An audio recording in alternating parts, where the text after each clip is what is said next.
వెంకటేశ్వర స్వామి వారికి అలానే గోదా సమేత రంగనాథ స్వామి వారికి ఆరాధన ఆర్గింపు పూర్తి చేశాం. ఇప్పుడు మనం సంప్రదాయం ప్రకారం 12 మంది ఆళ్వారుల్లో ఒక ఆళ్వారు అయిన గోదాదేవి రచించిన తిరుప్పావై గ్రంథంలోని 13వ పాసురాన్ని స్వామివారికి నివేదన చేసుకున్నాం. ముందుగా గోదాదేవి యొక్క ప్రార్థనా శ్లోకాలు. కనగిరి తటి దుగ్ధ ముగ్ధోత్య కృష్ణం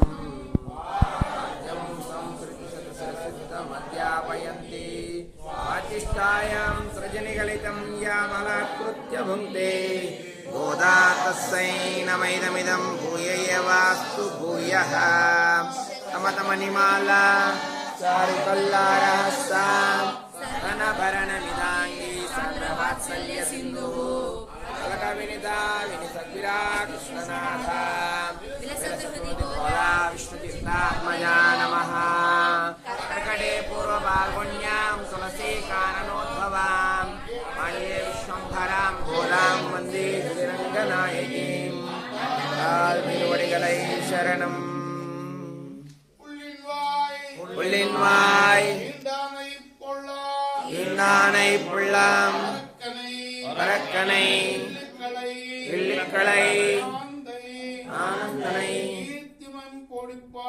ஈர்த்திமை பாடிப்பாய் பிள்ளைகள் எல்லாரும் நாவை கிளம்புக்கார் வெள்ளியலும் முழங்கித்தோ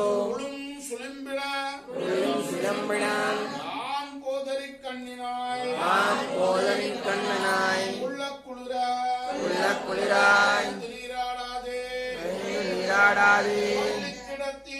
பள்ளி கிடத்தியோ ஆவாய் நீ நன்னல்லால் தவிரந்தோ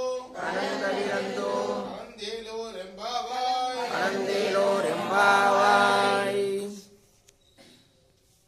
కృష్ణుణ్ణి స్తుతిస్తున్నాం. ఎటువంటి కృష్ణుణ్ణి? ఒక కొంగలో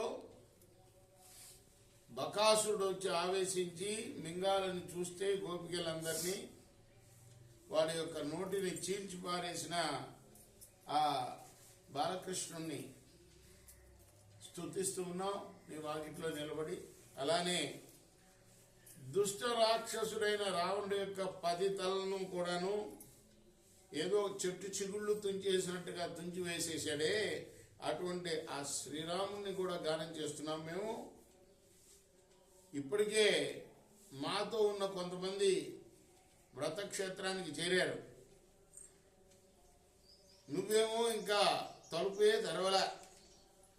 లోపట తుమ్మెద గల తామర పూలను పోలిన కన్నులు గలదానా, లేడి వంటి చూపులు గలదానా. ఓవైపు శుక్రుడు ఉదయిస్తున్నాడు, ఇంకోవైపు గురుడు అస్తమిస్తున్నాడు, పక్షులు కూస్తున్నాయి. ఇంకా నువ్వు స్నానం చేయకుండా పడుకున్నావా? మాతో కలిపి ఆనందాన్ని అనుభవించవే. నువ్వు ఒక్కదాని కాదు ఆనందం అనుభవించడము.